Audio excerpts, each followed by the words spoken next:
சத்தீஸ்கர் மாநிலத்தில் 2500 மெகாவாட் மின் உற்பத்தி செய்ய இலக்கு நிர்ணயித்து அதற்கான பணிகளை தமிழக அரசு முடுக்கிவிட்டுள்ளது. இது குறித்த விரிவான தகவல்களை தருகிறார் நமது செய்தியாளர் மணிமாறன். வணக்கம் மணிமாறன். வணக்கம் கார்த்திக்.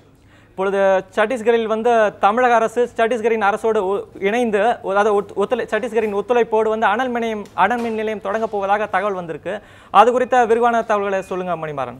கார்த்திக், இப்போ பார்த்தீங்கன்னா தமிழகத்தில் உற்பத்தி செய்யப்படுற மின்சார அளவிற்கும் நமக்கு தேவையான அளவிற்கும் பார்த்தீங்கன்னா இடைவெளி ரொம்ப அதிகமாக இருக்குது. இதனால் தொழில் நிறுவனங்கள், விவசாயிகள், ஒட்டுமொத்த தமிழக மக்களும் பாதிக்கப்படுறாங்க.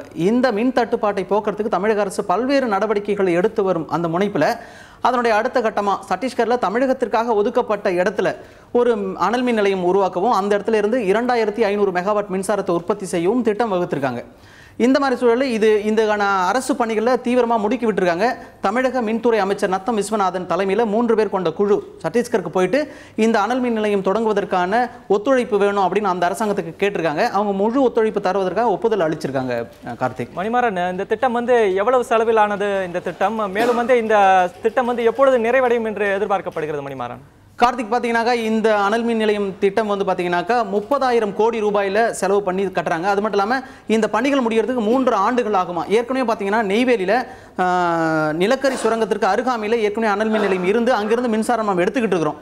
இது தேவையான அளவு பத்தலை அப்படிங்கிறதுனால தான் அடுத்த கட்டமாக இந்த முயற்சி எடுத்திருக்கோம். அதே மாதிரி பார்த்தீங்கன்னா அங்கேயும் இப்போ தமிழகத்திற்காக ஒதுக்கப்பட்ட அந்த பகுதியும் நிலக்கரி சுரங்கத்திற்கு அருகாமையிலே அனல் மின் அமைக்கிறதுக்கான காரணம் என்ன அப்படின்னு பார்த்தீங்கன்னா போக்குவரத்து செலவுகள், இந்த நிலக்கரியை கொண்டு வரதுக்கான போக்குவரத்து செலவுகள் அதிக அளவில் நமக்கு சேமிப்பாகும் அப்படிங்கிற இந்த மாதிரி பல காரணங்களுக்காக அந்த இடத்துல நம்ம அனல் மின் நிலையத்தை தொடங்குறதுக்காக உத்தேசிக்கப்பட்டிருக்கு. கார்த்திக், மணிமாறன், ஏற்கனவே பார்த்தோம்னா மத்திய தொகுப்பிலிருந்து மின்சாரத்தை கொண்டு வர தேவையான மின் கட்டமைப்பு இல்லை என்று காரணம் சொல்லும்போது தற்பொழுது சத்தீஸ்கரில் இருந்து மட்டும் எப்படி அது சாத்தியமாகும் என்று ஒரு கேள்வி எழுகிறது அல்லவா?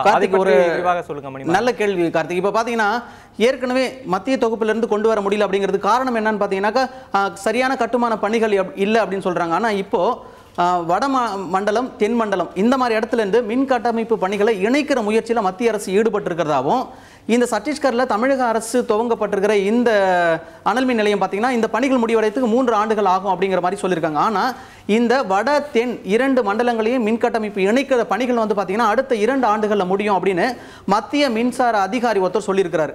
ஆக 2 ஆண்டுகளில் இது முடிஞ்சிருந்தனால 3 ஆண்டுகளுக்கு அப்புறம் தானே சத்தீஸ்கரில் தமிழக அரசு துவங்கப்படுற இந்த அனல் மின் நிலையம் வேலை முடியுது இல்லையா? அதனால அங்கிருந்து மின்சாரத்தை கண்டிப்பாக எடுத்துட்டு வர முடியும் அப்படிங்கிற நம்பிக்கை இருக்கு அப்படின்னு மத்திய அரசு உயர் அதிகாரி ஒருத்தர் சொல்றாரு. கார்த்திக், மணிமாறன், சத்தீஸ்கர் அனல் மின் நிலையம் குறித்த விரிவான தகவல்களுக்கு நன்றி மணிமாறன்.